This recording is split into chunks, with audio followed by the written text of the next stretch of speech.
Clean करू का?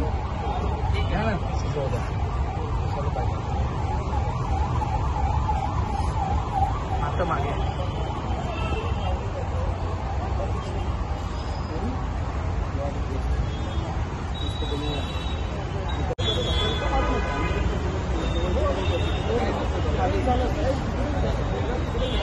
आज माननीय पालकमंत्री महोदय आशिष शेलारजी हे जानूपाडाच्या वासियांना भेटण्यासाठी जानूपाडा एक या ठिकाणी आलेले। इकडे मागच्या 50 वर्षापासून आमचे जानूपाडा वासी सगळे पीडित आहे की वन जमीन आहे की नाही या सगळ्या गोंधळामुळे त्यांना आज तिकडे मूलभूत सुविधा भेटत नाहीये आणि त्यांना ते आश्वासित करायला आलेले की ह्यापुढे कुठल्याही प्रकारचा वनाचा त्रास होणार नाही, कारण की डीपीडीसी मध्ये माननीय आशिष शेलारजींनी त्यांचा प्रस्ताव पारित केलाय की ते ह्यापुढे शासनाकडे आणि केंद्र शासनाकडे पियुष गोयल साहेबांसोबत ते पाठपुरावा करणारे की ह्या गोष्टीला कुठेतरी आता आपण अंत आणला पाहिजे। ते आणताना काही स्थानिक लोकांमध्ये आणि पदाधिकाऱ्यांमध्ये बाचाबाची झाली।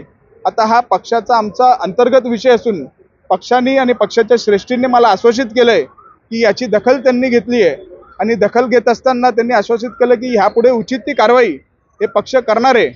त्यासाठी आज आपण इकडेच थांबणार आहे। मी पक्षाचा कमिटेड कार्यकर्ता आहे।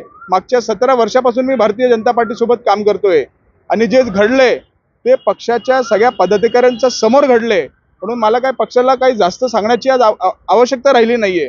तर पक्ष उचित कारवाई करेल त्यासाठी मी त्यांना विनंती केली आहे। नाही, आता आम्ही पक्षाच्या मला वरिष्ठांनी सांगितलं आहे की इकडून आता आपण मेडिकल करणार आहे आणि त्यानंतर पक्षाचे वरिष्ठ जसं जसं सांगेल तसं तसं आपण त्याला पुढे जाणार आहे।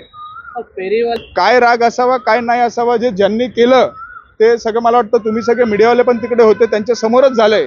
तर ज्यांनी केलं त्यांना विचारावं, कारण की आम्ही जो स्टँड घेतला ते स्टँड आमच्या मागे ठाकूर विलेजची जनता, सगळे सोसायटीजचे पत्र आमच्या सोबत आहे आणि ह्या स्टँडला आम्ही काही माघार घेणार नाहीये।